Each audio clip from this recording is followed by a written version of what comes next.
അസ്സലാമു അലൈക്കും വറഹ്മത്തുള്ളാഹി വബറകാതുഹു. വിശുദ്ധ ഖുർആൻ 18-ാം ജുസ്, അധ്യായം 24, സൂറത്തുൻ നൂർ, 35 മുതൽ 38 വരെയുള്ള ആയത്തുകൾ. അഊദു ബില്ലാഹി മിനശ് ശൈത്വാനിർ റജീം. അല്ലാഹു നൂറുസ് സമാവാതി വൽ അർദ് مثل نوره كمشكاة فيها مصباح المصباح في زجاجة الزجاجة كأنها كوكب دري يوقد من شجرة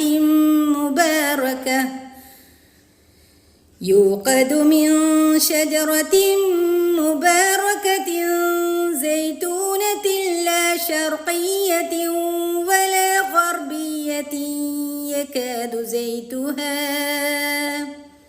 يكاد زيتها يضيء ولو لم تمسسه نار نور على نور يهدي الله لنوره من يشاء ويضرب الله الأمثال للناس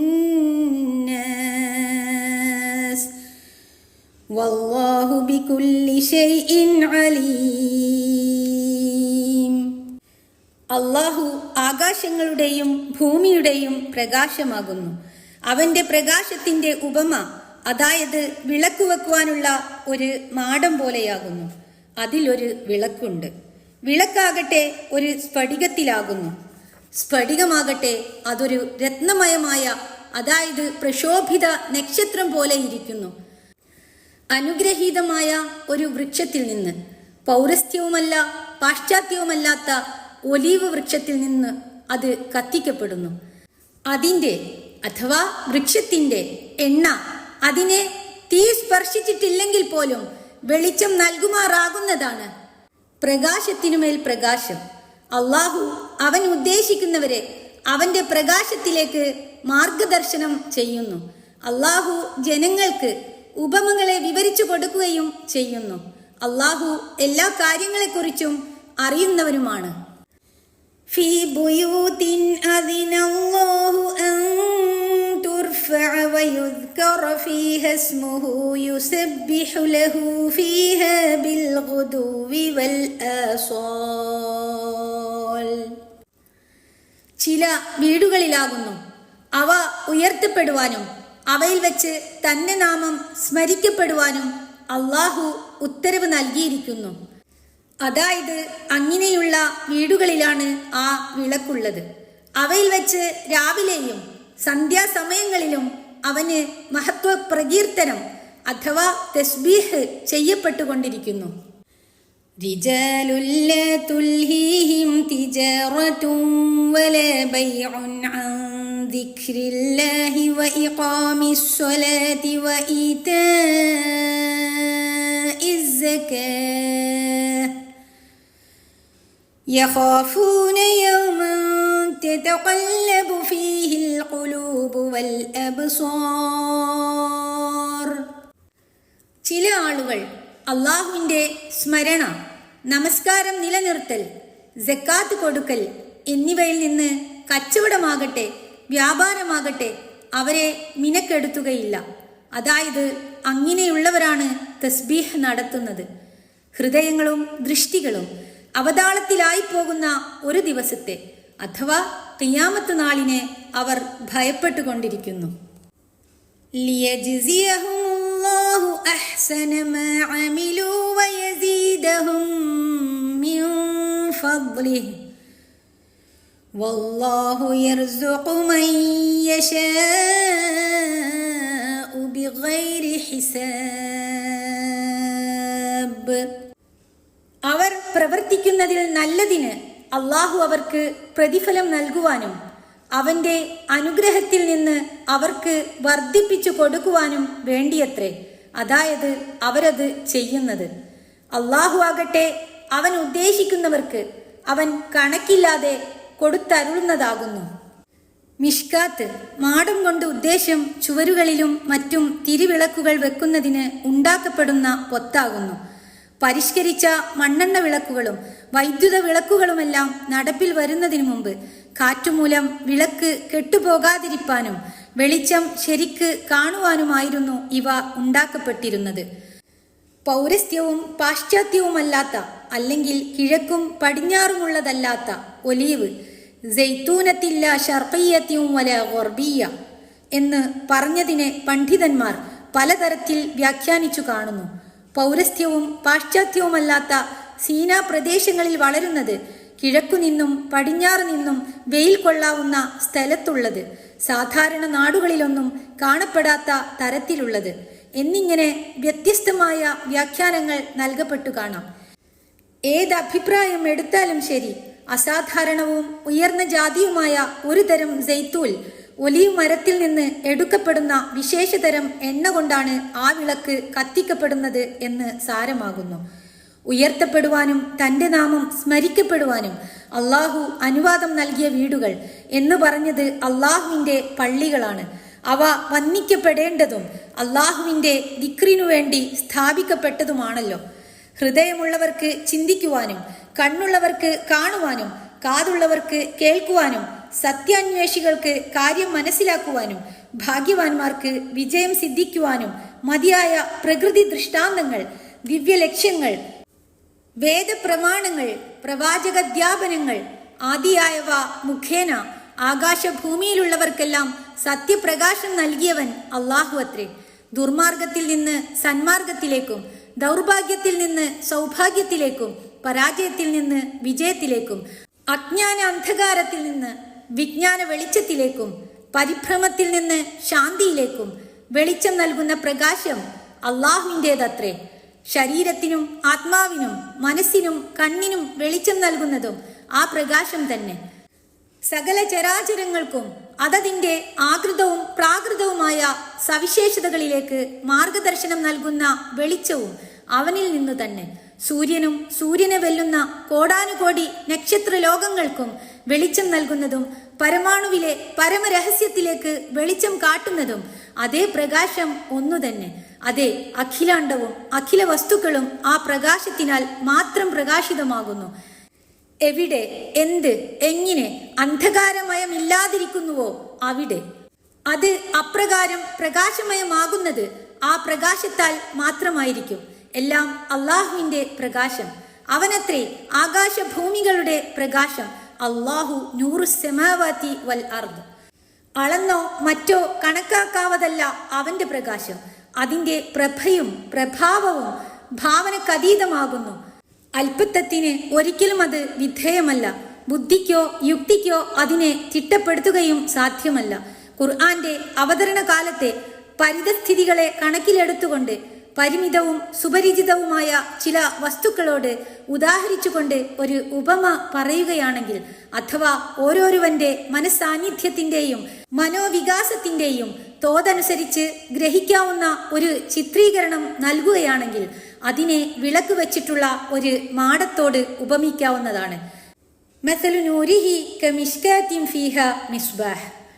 വിളക്ക് മാടത്തിലായതുകൊണ്ട് കാറ്റിനാലോ മറ്റോ കെട്ടുപോകയില്ല. അതിൻ്റെ വെളിച്ചനാളം ചരിഞ്ഞും വളഞ്ഞും കൊണ്ടിരിക്കുകയുമില്ല. വേണ്ട സ്ഥലത്തേക്ക് നേർക്കുനേരെ ശോഭയോടെ പ്രകാശം നൽകിക്കൊണ്ടിരിക്കും. എന്നാൽ മാടം കേവലം സാധാരണ മാടമല്ല. കാരണം അതിലെ വിളക്ക് ഒരു പ്രത്യേകതരം വിളക്കാകുന്നു. ആ വിളക്ക് ഒരു സ്ഫടികത്തിലാണുള്ളത്. അൽ മിസ്ബാഹു ഫി സുജാജ. അതിനാൽ വിളക്കിന് ഭദ്രതയും ശോഭയും അഴകും എല്ലാം തന്നെ ഒരുപോലെ ഒത്തിണങ്ങിയിരിക്കുകയാണ്. ഈ സ്ഫടികമാകട്ടെ സാധാരണമായ പളുങ്കോ ചിമ്മിനിയോ അല്ല.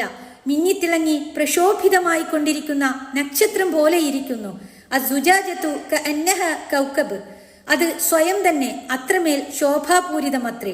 എന്നിരിക്കെ അതിൽ വിളക്കുകൂടി ഉണ്ടായാലുള്ള അവസ്ഥ പറയേണ്ടതുണ്ടോ? വിളക്ക് കത്തിക്കുവാൻ ഉപയോഗിച്ച എണ്ണയാകട്ടെ ഏറ്റവും വിശേഷപ്പെട്ട ഒലീവെണ്ണ. സാധാരണ ഒലീവ് വൃക്ഷത്തിൽ നിന്നുള്ളതല്ല. പരിശുദ്ധ താഴ്വരയിൽ ബിൽവാദിൽ മുഖദ്ദസ് വളരുന്നതും സീനാമലയിൽ നിന്ന് ഉൽപ്പാദിപ്പിക്കുന്നതും ഷജറത്തുൻ തഖ്റുജു മിൻ തൂരി സൈനാ. സകല അംശങ്ങളും ഉപയോഗപ്രദവുമായ ഒരു സവിശേഷ വൃക്ഷമാണത്. പടിഞ്ഞാറൻ പ്രദേശങ്ങളിലോ കിഴക്കൻ പ്രദേശങ്ങളിലോ ഒന്നും തന്നെ അത്തരം വൃക്ഷം കാണപ്പെടുകയില്ല. ചുരുക്കി പറഞ്ഞാൽ ആ വിളക്ക് കത്തിക്കപ്പെടുന്നത് അഥവാ അതിനുള്ള എണ്ണ എടുക്കുന്നത് പൗരസ്ത്യവും പാശ്ചാത്യവുമല്ലാത്ത അനുഗ്രഹീതമായ ഒലീവ് വൃക്ഷത്തിൽ നിന്നാകുന്നു. യൂഖദു മിൻ ഷജറത്തിൻ മുബാറകത്തിൻ സൈതൂനത്തിൻ ലാ ശർഖിയ്യത്തിൻ വലാ ഗർബിയ്യ. സാധാരണ എണ്ണ വിളക്കുകളും വാതക വിളക്കുകളും കത്തിക്കുവാൻ തീ കൂടാതെ കഴിയുകയില്ല. വൈദ്യുത വിളക്കാകട്ടെ എണ്ണയും തീയും ആവശ്യമില്ലെങ്കിലും അതിനും രണ്ട് വസ്തുക്കൾ തമ്മിൽ സംബന്ധിക്കേണ്ടതുണ്ട്. നമ്മുടെ വിളക്ക് ഇക്കാര്യത്തിലും വ്യത്യസ്തമാണ്. അതിലെ എണ്ണ തീ സ്പർശിച്ചിട്ടില്ലെങ്കിൽ പോലും സ്വയം തന്നെ വെളിച്ചം നൽകുമാറാകുന്നതാണ്. യകാദു സൈതുഹാ യുദ്ലിഉ വലൗ ലം തംസസ്ഹു നാർ. ആകയാൽ അത് മറ്റുള്ളതിനെ കരിച്ചു കളയുകയില്ല. വായു കിട്ടാത്ത പക്ഷം ശോഭിക്കാതിരിക്കുകയുമില്ല. കാരണം അത് സാധാരണമായ തീ വെളിച്ചമല്ല, പ്രകാശത്തിന്റെ മേൽ പ്രകാശമാണ്. നൂറുൻ അലാ നൂർ.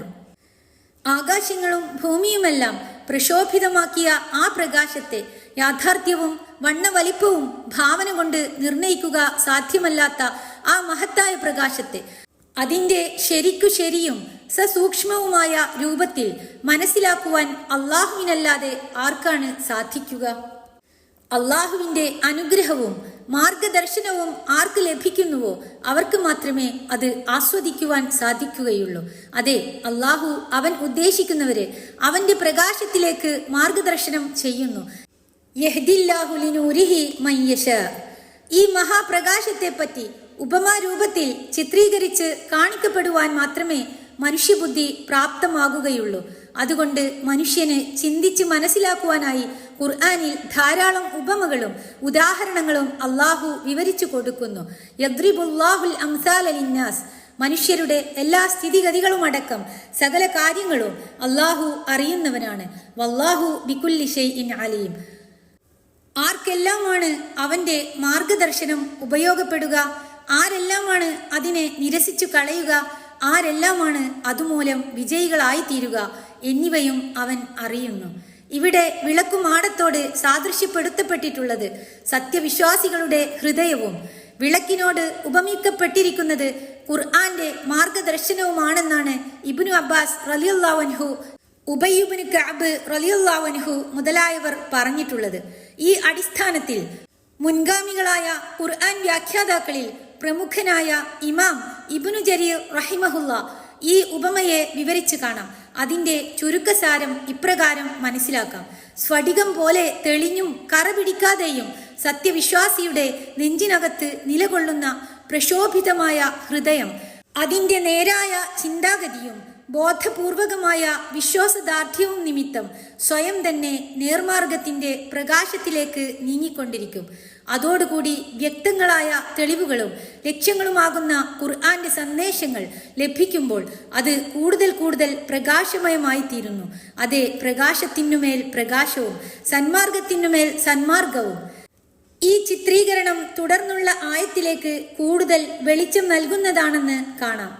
മേൽ വിവരിച്ച വിളക്ക് സ്ഥിതി ചെയ്യുന്നതും പ്രകാശം പരത്തിക്കൊണ്ടിരിക്കുന്നതുമായ സ്ഥലം ഏതാണ്? അള്ളാഹുവിന്റെ വീടുകൾ, ബുയൂത്തുള്ള എന്ന പേരുകൊണ്ട് ബഹുമാനിക്കപ്പെട്ട പള്ളികളാണത്. അവ നിർമ്മിക്കപ്പെടുവാനും വന്ദിക്കപ്പെടുവാനും തന്റെ നാമം അതിൽ വെച്ച് കീർത്തിക്കപ്പെടുവാനും ഓർമ്മിക്കപ്പെടുവാനും തന്റെ ആരാധനാ കർമ്മങ്ങൾ മുഖേന അലങ്കരിച്ച് ഉന്നതപ്പെടുത്തുവാനും അള്ളാഹു ഉത്തരവിട്ടിരിക്കുന്നു. അള്ളാഹുവിന്റെ പ്രീതിയെ ഉദ്ദേശിച്ചുകൊണ്ട് ആരെങ്കിലും ഒരു പള്ളി സ്ഥാപിക്കുന്നതായാൽ അവന് സ്വർഗത്തിൽ അതുപോലെയുള്ളതൊന്ന് അള്ളാഹു നിർമ്മിച്ചു കൊടുക്കുന്നതാണ് എന്ന് നബി സല്ലല്ലാഹു അലൈഹി വസല്ലമ തിരുമേനിയും അരുളി ചെയ്തിരിക്കുന്നു. അങ്ങനെ ഉയർത്തപ്പെടുവാനും അള്ളാഹുവിന്റെ നാമം കീർത്തിക്കപ്പെടുവാനും അള്ളാഹു അനുമതി കൊടുത്തിട്ടുള്ള ഭവനങ്ങളിലാണ് അതുള്ളത്. ഫീ ബുയൂത്തിൻ അദിനല്ലാഹു അൻ തുർഫഅ വയുദ്കറ ഫീഹ ഇസ്മുഹു. പ്രസ്തുത പള്ളികളാകട്ടെ ജനപ്പെരുമാറ്റമില്ലാതെ ശൂന്യമായി കിടക്കുന്നവയല്ല, വെള്ളിയാഴ്ചയിലോ മറ്റോ മാത്രം തുറക്കപ്പെടുന്നവയുമല്ല. വിളക്കിന്റെ പ്രകാശം നിത്യവും തന്നെ അവിടെ ആസ്വദിക്കപ്പെടുന്നുണ്ട്. രാവിലെയും വൈകുന്നേരവും സദായിപ്പോഴും അതിൽ വെച്ച് അള്ളാഹുവിന്റെ സ്തോത്ര കീർത്തനങ്ങൾ നടത്തപ്പെടുന്നുണ്ട്. യുസബ്ബിഹു ലഹു ഫീഹാ ബിൽ ഗുദുവി വൽ ആസ്വാൽ. ഈ വിശുദ്ധ കീർത്തനങ്ങൾ നടത്തുന്ന ആളുകളോ അവർക്ക് വേറെ ജോലികളൊന്നും ഇല്ലാത്തതുകൊണ്ട് അതിന് മിനക്കെട്ടിരിക്കുകയല്ല. അവർക്ക് മക്കളും കുടുംബങ്ങളുമുണ്ട്. അവർക്ക് വേണ്ടി തങ്ങൾക്കു വേണ്ടി തന്നെയും കച്ചവടം, വ്യാപാരം മുതലായ ജോലി തിരക്കുകളും അവർക്കുണ്ട്. ഹേ വിശ്വസിച്ചിട്ടുള്ളവരെ, നിങ്ങളുടെ സ്വത്തുക്കളും നിങ്ങളുടെ മക്കളും അള്ളാഹുവിന്റെ സ്മരണയിൽ നിന്ന് നിങ്ങളെ മിനക്കെടുത്തി കളയരുത് എന്നും സൂറത്തുൽ മുനാഫിഖൂൻ 9. മറ്റുമുള്ള തിരുവചനങ്ങളെ തികച്ചും അവർ അനുസരിച്ച് വരികയാണ്. ആകയാൽ കച്ചവടമാകട്ടെ വ്യാപാരമാകട്ടെ അള്ളാഹുവിന്റെ സ്മരണയിൽ നിന്നും നമസ്കാരം നിലനിർത്തുന്നതിൽ നിന്നും സക്കാത്ത് കൊടുക്കുന്നതിൽ നിന്നും മിനക്കെടുത്താത്ത, മുടക്കിക്കളയാത്ത ആളുകളാണ് അവർ. റിജാലുല്ല തുൽഹീഹിം തിജാറത്തും വല ബൈഉൻ അൻ ദിക്രില്ലാഹി വ ഇഖാമിസ് സ്വലാത്തി വ ഈതാഇസ് സക്കാ. അവർ അള്ളാഹുവിന്റെ സ്മരണയിലും നമസ്കാരാദി പുണ്യകർമ്മങ്ങളിലും വ്യാപൃതരാകുവാനും ദാനധർമ്മങ്ങളിൽ താല്പര്യമുള്ളവരായിരിക്കുവാനും കാരണമെന്ത്? കേവലം ചില ആചാരങ്ങളെന്ന നിലയ്ക്കോ ജനമധ്യേ പേര് ലഭിക്കുവാനോ ഒന്നുമല്ല അവരിങ്ങനെ ചെയ്യുന്നത്. ഒരു ദിവസം വരുവാനുണ്ട്, അന്ന് മനുഷ്യന്റെ സകല കർമ്മങ്ങളെപ്പറ്റിയും അള്ളാഹുവിന്റെ മുമ്പിൽ വിചാരണ ചെയ്യപ്പെടും. അവരവർ ചെയ്ത സൽക്കർമ്മങ്ങളല്ലാതെ അന്ന് ആർക്കും ഉപയോഗപ്പെടുകയില്ല എന്നൊക്കെ അവർക്ക് ബോധമുണ്ട്. ആ ദിവസത്തിന്റെ ഭയങ്കരത നിമിത്തം ഹൃദയങ്ങളും ദൃഷ്ടികളുമെല്ലാം പേടിച്ചു വിറച്ച് നിലതെറ്റി അവതാളപ്പെട്ടു പോകുന്നതാണ്. ആ ദിവസത്തെ അവർ ഭയപ്പെടുകയാണ്. യഖാഫൂന യൗമൻ തതഖല്ലബു ഫീഹിൽ ഖുലൂബു വൽ അബ്സ്വാർ. ഇതാണ് അതിന് കാരണം. എന്നാൽ വെറും ഭയം നിമിത്തം അവരങ്ങനെ ചെയ്തു വരുവാൻ നിർബന്ധിതരായി തീർന്നുവെന്നല്ലാതെ മറ്റൊരു കാര്യലഭ്യവും അവർക്കതുമൂലം പ്രതീക്ഷിക്കുവാനില്ലേ? നിശ്ചയമായും ഉണ്ട്. അന്നത്തെ ദിവസം ശിക്ഷയിൽ നിന്ന് ഒഴിവായി കിട്ടുക മാത്രമല്ല, വമ്പിച്ച പ്രതിഫലവും അവർക്ക് ലഭിക്കുന്നതാണ്. അതവർ പ്രതീക്ഷിക്കുകയും ചെയ്യുന്നു. അവർ പ്രവർത്തിക്കുന്ന സൽക്കർമ്മങ്ങൾക്ക് അള്ളാഹു പ്രതിഫലം നൽകുവാനും അവന്റെ വകയായി അവന്റെ അനുഗ്രഹം വർദ്ധിപ്പിച്ചു കൊടുക്കുവാനും വേണ്ടിയാണ് അവർ അതനുഷ്ഠിക്കുന്നത്. ലിയജ്സിയഹുമുല്ലാഹു അഹ്സന മാ അമിലു വയസീദഹും മിൻ ഫദ്ലിഹി. അതിനാൽ ആ ദിവസത്തിന്റെ ഭയം മാത്രമല്ല, ആവേശവും പ്രതീക്ഷയും കൂടിയാണ് അവരെ അതിന് പ്രേരിപ്പിക്കുന്നത്. അള്ളാഹു ആകട്ടെ അവർ ഉദ്ദേശിക്കുന്ന ആളുകൾക്ക് കണക്കില്ലാതെ നൽകുന്നതുമാകുന്നു. വല്ലാഹു യർസുഖു മൻ യശാഉ ബിഗൈരി ഹിസാബ്. എന്നിരിക്കെ അവർക്ക് അവന്റെ പക്കൽ നിന്ന് എന്തു തന്നെ പ്രതീക്ഷിച്ചുകൂടാ? അള്ളാഹുവേ, നിന്റെ കണക്കറ്റ അനുഗ്രഹത്താൽ ഞങ്ങളുടെ മേൽ ദയവുണ്ടായി ഞങ്ങളെയെല്ലാം നിന്റെ ഇത്തരം സൽവൃത്തരായ അടിയാരുടെ കൂട്ടത്തിൽ ഉൾപ്പെടുത്തി തരണമേ. ആമീൻ.